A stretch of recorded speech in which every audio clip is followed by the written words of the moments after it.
Alors, une news concernant l'Audi e-tron GT, la berline électrique se recharge plus rapidement qu'une Tesla. La future Audi e-tron GT a été repérée dans une station de recharge avant sa sortie officielle.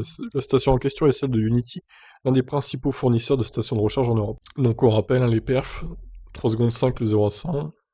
Elle peut atteindre une vitesse de pointe de 240 km/h, le véhicule peut passer de 0 à 200 en 12 secondes environ.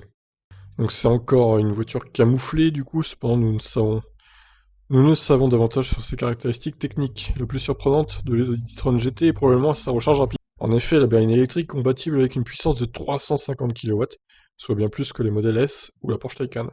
La modèle S doit, elle, se contenter d'une puissance de 200 kWh. Alors, kilowatts, pas kilowattheure du coup. Ça confond les kilowatts et les kilowattheures sur Tomskit visiblement. Qui peut être délivré sur les superchargeurs V3 compatibles de 150 kW. En comparaison, la Taycan peut monter à 270, soit 70 de plus que les Tesla. Oh là là, mais ils confondent toutes les unités, putain, sérieux, qui a écrit ça? William Zimmer. Sérieux, renseigne-toi avant de prendre des articles, c'est terrible. C'est vraiment pas professionnel, quoi. En plus, clairement, l'article de Carl Scoops n'a pas fait l'erreur, hein, donc c'est clairement lui qui a traduit ça n'importe comment. Bon, bref, continuons, au moins on a les infos essentielles. Avec ses 350 kW, l'Audi e-tron GT sera en mesure de recharger entièrement sa batterie en quelques dizaines de minutes seulement. De son côté, l'Audi e-tron classique peut déjà charger 110 km d'autonomie en 10 minutes, ce qui est impressionnant. Malheureusement, pour atteindre de telles vitesses de recharge, il faudra trouver des bornes compatibles 350 km. Putain, il a tout confondu, c'est terrible.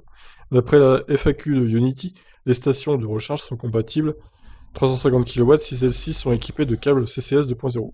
Donc le prix n'a pas été annoncé, mais la e-tron GT devrait commencer à partir de 112 300 €. Et la version RS devrait donc coûter autour de 146 000. Voilà donc pour cet article truffé d'erreurs d'unité, c'est un peu dommage quand même, hein. En plus, lui, c'est pas la première fois qu'il fait des actus sur les voitures électriques. Donc bon, manque de professionnalisme, William. Voilà pour cette Audi e-tron GT, donc on a besoin d'en savoir plus notamment sur son autonomie du LTP, sur son prix, etc. D'ailleurs, c'est assez étonnant hein, que l'Audi e-tron GT charge plus vite que la Porsche Taycan. C'est pourtant la même base, les mêmes chargeurs et tout, donc étonnant, étonnant. Peut-être que lors d'une future mise à jour, la Taycan pourra aussi charger à 350. On verra bien. Je vous laisse donc commenter. Ciao.